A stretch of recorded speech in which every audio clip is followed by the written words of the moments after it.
السلام علیکم ناظرین، نیوز 18 حیدرآباد کے اس خصوصی رپورٹ میں آپ کا خیر مقدم ہے۔ آئیے نظر ڈالتے ہیں آج کی اہم خبر پر۔ میرا پالیٹکس میں آنے کا مقصد خدمت، سیاست میں سیاست کے لیے نہیں آیا۔ 10th کی بھی کوچنگ فری کریں گے، انٹرمیڈیٹ کی فری کوچنگ کریں گے، گریجویشن کی بھی فری کوچنگ کریں گے، کمپٹیٹیو ایگزامز کی ٹریننگ دیں گے۔ بینک میں ویکنسیز آتے ہیں، ریلویز میں آتے ہیں، انڈین آرمی میں آتے ہیں، کئی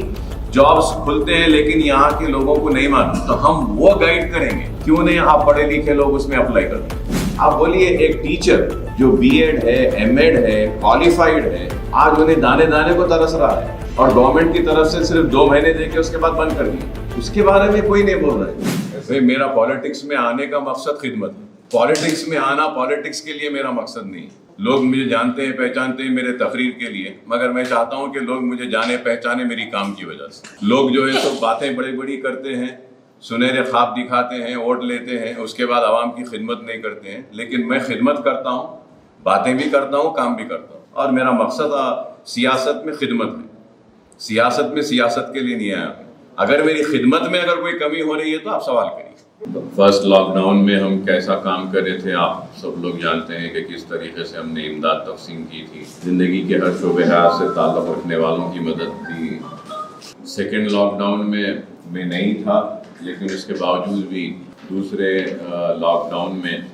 میری جانب سے، میری ذات کی جانب سے اور میرے خود کے ٹرسٹ جو سالار ملت کے نام سے چلایا جاتا ہے، جس میں کسی کا کوئی تعاون نہیں ہوتا ہے، صرف میں اپنے طرف سے چلاتا ہوں، تو ہم 1,40,000 پکا ہوا کھانا ہم نے تقسیم کیا، اور پھر 20 لاکھ روپیہ حلقہ اسمبلی چندرائن گٹے میں آکسیجن سلنڈرز کے تقسیم اور ریفلنگ کے لیے میں نے اپنی جانب سے، میرے کارپوریٹرز کے ذریعے ہم نے کیا۔ اور ایک بات بھی میں بولوں گا ضرور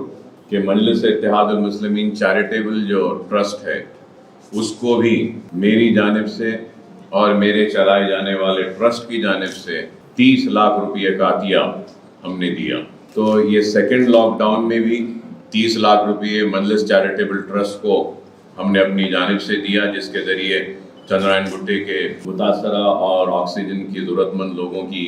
مدد کی گئی، اور وہ مجلس چیریٹیبل ٹرسٹ کے ذریعے آن لائن جو ٹریٹمنٹ کیا جا رہا تھا، اس میں بھی ہماری جانب سے تعاون ہوا اس 30 لاکھ کے ذریعے، اور پھر 20 لاکھ علیحدہ ہم نے اپنی جانب سے اپنے کارپوریٹرز کے ذریعے کئی لوگوں کو ہم نے آکسیجن سلنڈرز کی تقسیم کی۔ قریب پھر سے 95 لاکھ روپیہ ہم نے صرف کیا سیکنڈ لاک ڈاؤن میں بھی۔ اور اگر ہم 2019 سے لے کر اگر آج تک دیکھیں تو اب تک ہم ہمارے سکولز پر قریب 50 کروڑ روپیے کا صرفہ کر چکے ہیں، اور آگے بھی صرف کرنا ہے، اور یہ سکولز کو کمپلیٹ کرنا ہے۔ مغل پورے کے اسکول میں ہمارا ارادہ یہ ہے کہ ہم کمپٹیٹیو ایگزامز کی فری کوچنگ دیں گے، جیسا نیٹ ہے اور ایم سیٹ ہے، آئی سیٹ ہے، لا سیٹ ہے، اور پھر دوسرے یہ پیرا میڈیکل ٹریننگ کورسز جو ہوتے ہیں، جیسا یہ ڈائلسس ٹیکنیشین ہوتے ہیں آپ کے، اور پھر یہ آپریشن تھیٹر ٹیکنیشینز ہوتے ہیں، سی ٹی ٹیکنیشینز ہوتے ہیں، ایم آر آئی ٹیکنیشینز ہوتے ہیں، تو اس کا بھی ایک مرکز ہم چاہتے ہیں کہ مغل پورے میں ہم بنائیں گے، یہ بھی ہم فری رکھیں گے بول کر ہمارا ارادہ ہے۔ کیریئر گائیڈنس سیل ایک بنائیں گے ہم، جہاں پہ ایکسپرٹس رہیں گے آن لائن اور اسٹوڈنٹس کو گائیڈ کریں گے۔ ہماری جو بلڈنگ ہے وہاں پہ جاب پلیسمنٹ سینٹر بھی بنائیں گے انشاءاللہ، اور پھر ہمارا ارادہ ہے کہ وہاں پہ ہم ایک کال سینٹر بھی رکھیں گے جو career guidance and job placement کا بھی ہیلپ کریں گا یا گائیڈ کریں گا۔ جاب پلیسمنٹ کریں گے، میلہ نہیں، کمپٹیٹیو ایگزامز کی ٹریننگ دیں گے، گروپ 1، گروپ 2، گروپ 3 میں بھی ہم ٹریننگ دیں گے۔ پھر یہ دیکھیے آپ، بینک میں ویکنسیز آتے ہیں، ریلویز میں آتے ہیں، انڈین آرمی میں آتے ہیں، کئی جابس کھلتے ہیں، لیکن یہاں کے لوگوں کو نہیں معلوم، تو ہم وہ گائیڈ کریں گے کہ بتائیں گے کہ دیکھیے یہ آپشنز آپ کو کھلے ہیں، ریلویز میں یہ نوکریاں ہیں، انشورنس میں یہ نوکریاں ہیں، بینکنگ سیکٹر میں یہ نوکریاں ہیں، کیوں نہیں آپ پڑھے لکھے لوگ اس میں اپلائی کرتے ہیں۔ 10th ڈراپ آؤٹ جو اسٹوڈنٹس ہیں ان کو دوبارہ تعلیم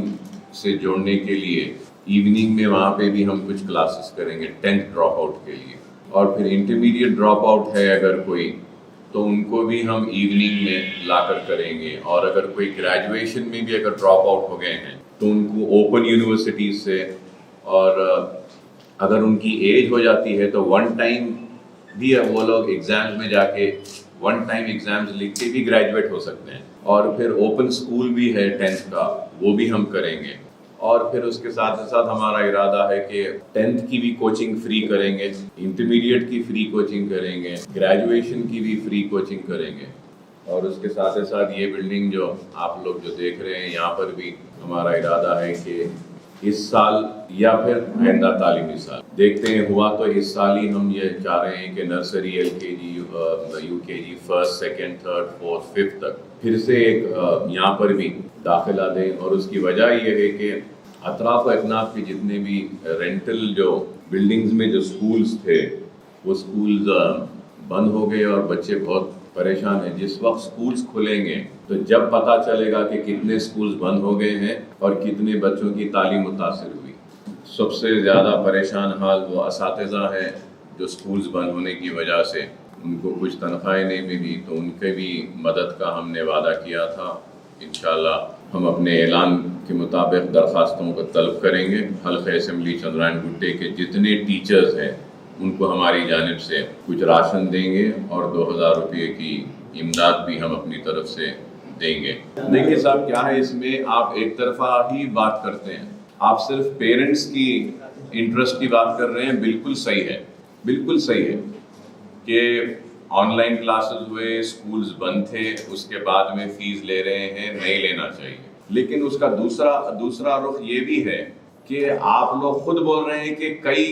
کرائے کے بلڈنگوں میں چلنے والے سکولز بند ہو گئے، تو کیوں بند ہوئے تھے؟ آپ بولیے، ایک ٹیچر جو بی ایڈ ہے، ایم ایڈ ہے، کوالیفائڈ ہے، آج انہیں دانے دانے کو ترس رہا ہے، کوئی اس کی بات نہیں کر رہے، اس ٹیچر کی، اس کے بعد ڈگری ہے اس کے پاس، کئی بچوں کو پڑھا رہا تھا وہ، اور 1 سال سے سکول بند ہے، اور گورنمنٹ کی طرف سے صرف 2 مہینے دے کے اس کے بعد بند کر دیے، نہیں دیے اس کو، تو وہ ایک پڑھا لکھا آدمی آج روڈ پر ہے، اس کے بارے میں کوئی نہیں بول رہا ہے، اس کے بارے میں بھی تو بولنا چاہیے نا۔ میری ساری ہمدردیاں ان ٹیچرز کے ساتھ ہیں، اور میری جانب سے جو بھی ہو سکتا ہے میں ان ٹیچرز کی میں مدد کروں گا، کیونکہ ضروری ہے ان کے لیے، وہ میں کروں گا، اس لیے میں کر رہا ہوں یہ چیز۔ اور کووڈ میں جن بچوں کے پیرنٹس کا انتقال ہو گیا ان بچوں کی فری تعلیم ہمارے سکولز میں چندرائن گٹے کی اسمبلی کانسٹیٹنسی کے حد تک ہم ان بچوں کا انتظام کریں گے، اور چندرائن گٹے سے ہٹ کر بھی ہمارے سکولز یاقوت پورہ کانسٹیٹنسی میں ہیں، نشیمن نگر میں ہیں، وہاں پر بھی اگر کوئی کووڈ سے اگر کسی کا انتقال ہوا کسی کے پیرنٹس کا تو ان بچوں کو بھی ہم، اور انٹرمیڈیٹ کے اگر کوئی اسٹوڈنٹ ہے جن کے پیرنٹس میں سے کوئی ایک پیرنٹ کا بھی اگر انتقال ہوا کووڈ سے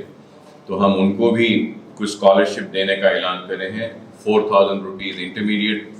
کے اسٹوڈنٹس کو دیں گے،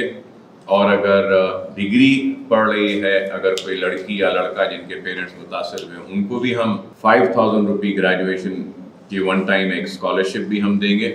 اور بھی اگر کوئی مسائل کوئی ضرورت مند لوگ ہم سے رجوع ہوتے ہیں تو انشاءاللہ ان کی بھی مدد کریں گے۔ میرے حلقے کے سکولز بھی بہت اچھے ہیں، جیسا فلک نما ایجوکیشنل کیمپس ہے، وہاں کیمپس میں جونیئر اینڈ ڈگری کالج میں لے کر آیا، اس وقت سب سے زیادہ ہے۔ جونیئر کالج کی بلڈنگ نہیں تھی تو میں اپنے طرف سے 25 لاکھ روپے دے کر بلڈنگ بنایا، وہاں پر میرا ایم ایل اے فنڈ میں دیا ہوں، پھر ایم پی فنڈ دیا ہوں، اور بھی جو ہے 120 کروڑ کا چیف منسٹر صاحب آج سے 5 برس پہلے اعلان کرے تھے فلک نما کیمپس کے لیے، چنچل گوڑا کیمپس کے لیے